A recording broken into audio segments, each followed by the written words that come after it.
नमस्कार दोस्तों, आज हम एक नए वीडियो के साथ में आज हम एक नए टॉपिक पे बात करेंगे।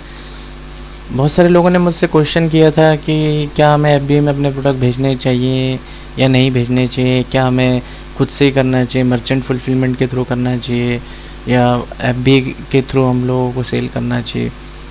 तो देखिए दोस्तों, सबसे इम्पोर्टेंट बात है कि आपको अपने प्रोडक्ट को देखना है, ठीक है। अगर आपको प्रोडक्ट में आपको लगता है कि ये प्रोडक्ट आपका एफबीए में भेजने लायक है तो आप इसको भेजिए। तो इसको हम लोग सबसे पहले जज कैसे करते हैं, हम लोग कैसे अपने प्रोडक्ट को भेजेंगे। तो सबसे पहले तो आप कुछ लोगों के पास ये सोच होती है, कुछ लोग इसलिए भी नहीं एफबीए में भेजते हैं क्योंकि वो उनको लगता है कि सारे प्रोडक्ट हमें एफबीए में भेजने पड़ेंगे। ऐसा नहीं है दोस्तों। आपको जो प्रोडक्ट आपको लगता है कि आपको ये प्रोडक्ट बिकने वाला है तो आप उसको एफबीए में भेजिए ना। आपने अपना सेल मर्चेंट फुलफिलमेंट के थ्रू आप कर रहे हो, ठीक है। उसमें कुछ प्रोडक्ट हैं जो आपके बिक रहे हैं वहाँ पे, ठीक है। तो आप जो नए सेलर हैं वो थोड़ा सा घबराते हैं कि उन्हें एफबीए में भेजना चाहिए कि नहीं भेजना चाहिए।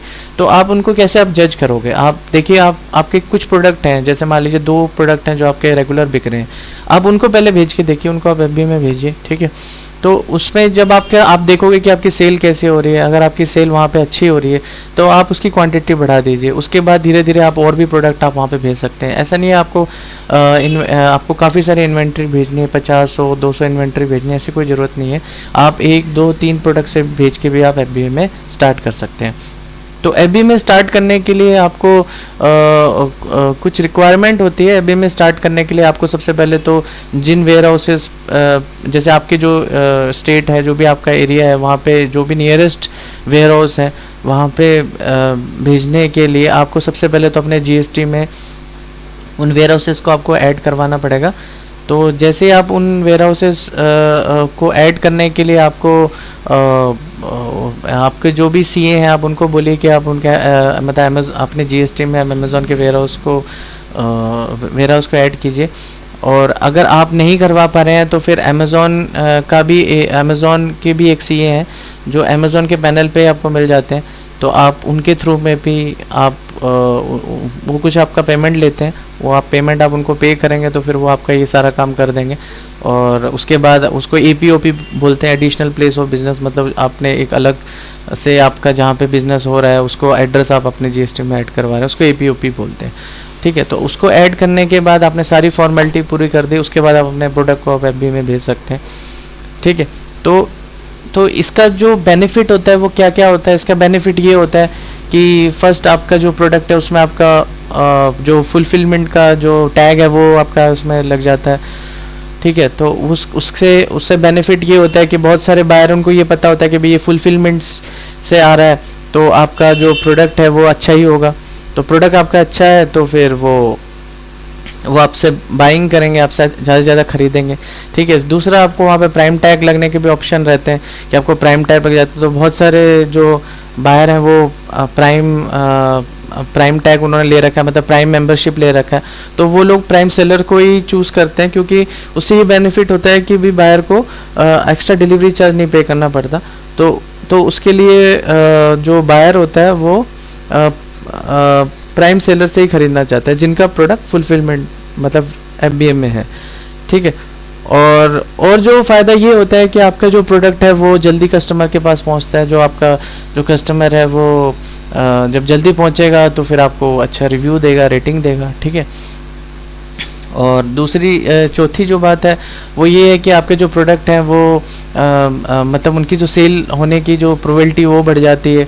आपके जो प्रोडक्ट हैं वो जो नॉर्मल जो सेलर है उनकी आपकी जो प्रोडक्ट की रैंकिंग बढ़ जाती है, आपके प्रोडक्ट ऊपर आने लगते हैं, ऊपर दिखने लगते हैं। तो ये आपको बेनिफिट है। अच्छा, और उसके बाद आपको ये भी बेनिफिट होगा कि आपको अगर ज़्यादा सेल होता है आपका तो फिर क्या होता है कि अमेज़ॉन क्या करता है, अमेज़ॉन आपके जो प्रोडक्ट है उस पर कुछ एड्स चला देता है, उस पर अलग से वो ऐड करता है। मतलब आप देखते होंगे, उसे एडवर्ड्स भी बोलते हैं, गूगल में एडवर्ड्स लगा देता है कई जगह पे। तो पॉपअप्स भी आते हैं कि भाई ये अमेज़ॉन पे आप इस प्रोडक्ट को खरीदिए। तो इस तरह की चीज़ें होती रहती हैं। तो ये सब आपके बेनिफिट हैं एफबीए में भेजने के, ठीक है।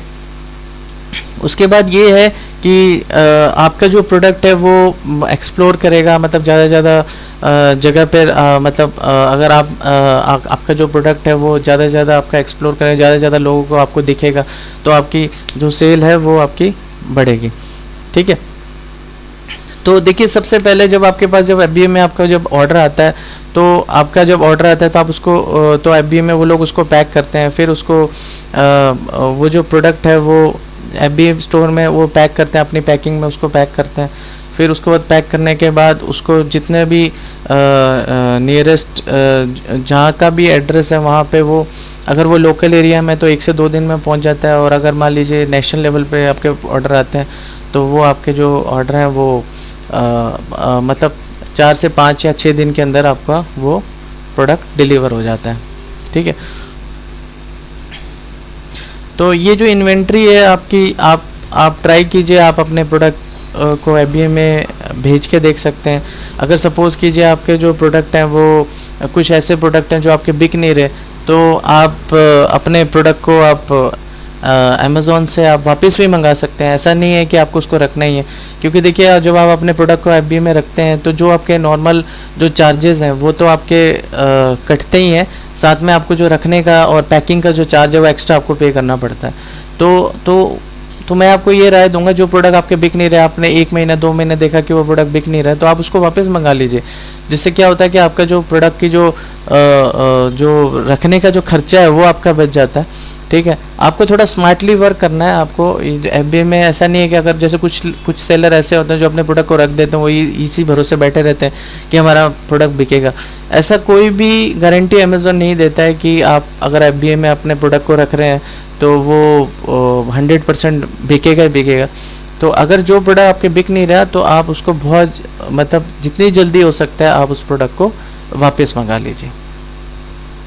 तो दोस्तों आपको मेरा ये वीडियो आपको पसंद आया होगा। ठीक है, अगर पसंद आया तो आपको इस वीडियो को ज़्यादा से ज़्यादा लोगों को शेयर कीजिए, सब्सक्राइब कीजिए, और अगले नए वीडियो में आपसे मैं मिलता हूँ। तब तक के लिए गुड बाय।